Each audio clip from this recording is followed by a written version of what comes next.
So, hello, good morning everyone, good day.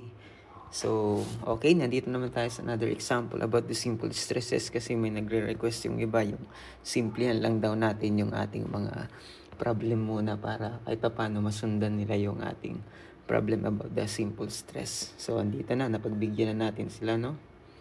Okay, so ready na yung ating calculator. Okay, so simple stress. Two solid cylindrical rods, AB and BC, are welded together at B and loaded as shown. So, given tayo ng figure. Yun yung maganda dito kasi pag given yung figure, almost na madali na siya. Madali na siyang intindihin. Knowing that the force P is equal to 10 kips, find the average normal stress at the midsection of AB kasi ito yung A and B.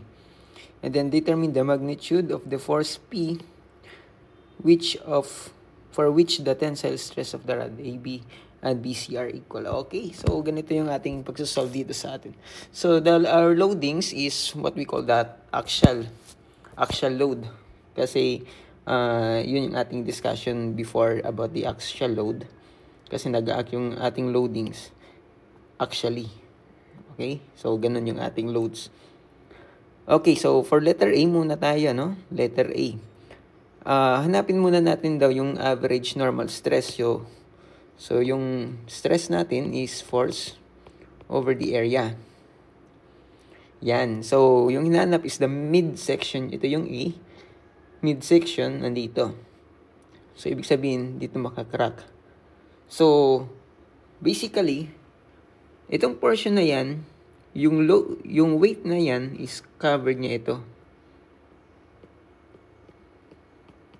Diba? Covered niya yan. So, ibig sabihin, meron tayong 12 kips at saka P na kanyang karga. So, yun lang yung pinakamadaling portion dyan. Yun lang yung pag-analyze mo dyan. Kasi karga niya to eh. Kakargahin niya yung dalawa. Kasi nandito siya eh. For example, ikaw nga, kung halimbawa sumabit ka sa puno or sumabit ka sa isang bar, karga mo yung lahat yung, andito ka, di ba? Andito yung kamay mo, nakasabit ka. So, yung kamay mo dyan ay stress. So, karga mo lahat ng buong katawan mo, karga mo. Di ba? Hindi lang ito yung 12 kips. Kasi yung iisipin mo is, ito lang yung kakargahin niya kasi ito lang naman yung tinatanong. Hindi ganun. Yung analyzation. Yung karga mo, buo. Ito, tapos ito. Karga mo lahat. Kung ang tinatanong lang is BC, kung BC lang yung tinatanong, hindi mo na kargo ito. Kasi yung 12 kips, kargo niya. Kargo nito yung 12 kips. Yung kargo ng BC, ito lang. 'Di ba? Yan lang yung analyzation mo diyan.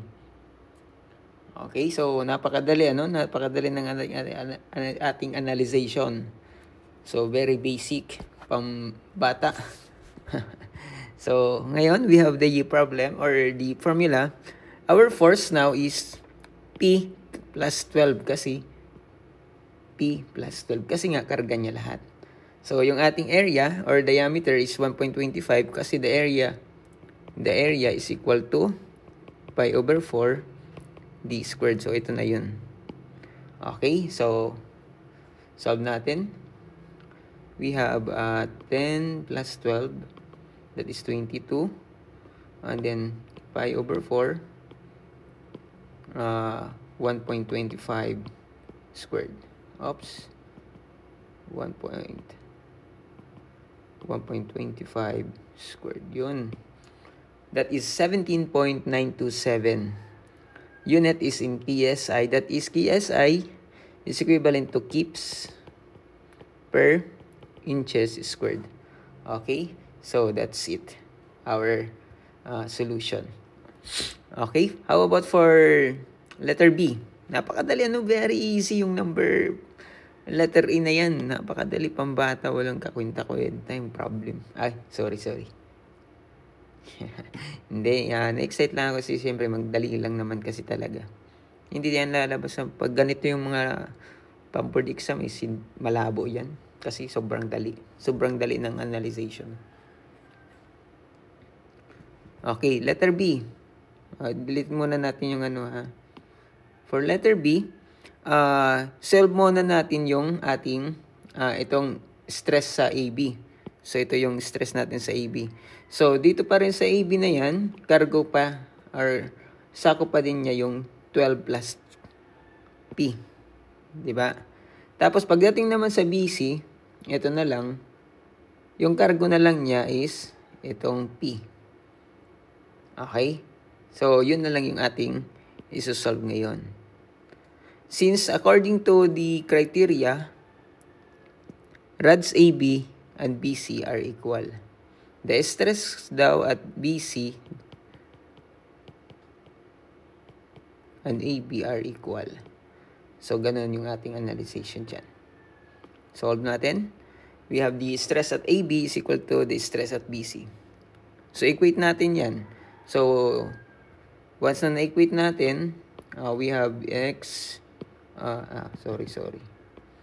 Okay, alpha X plus 12 divided by, okay, shift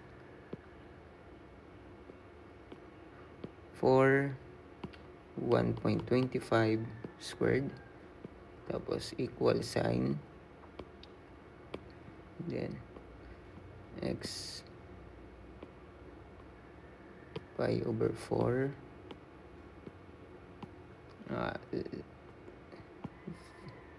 0.75 squared. Okay.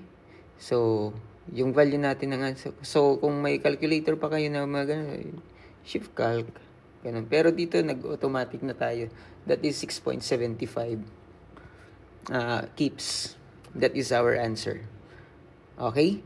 So, I hope na medyo madali lang tong problem na to sa inyo, no? I hope na medyo at least na-enlighten kayo dito sa ating mga problem about the axial loaded stresses or simple stress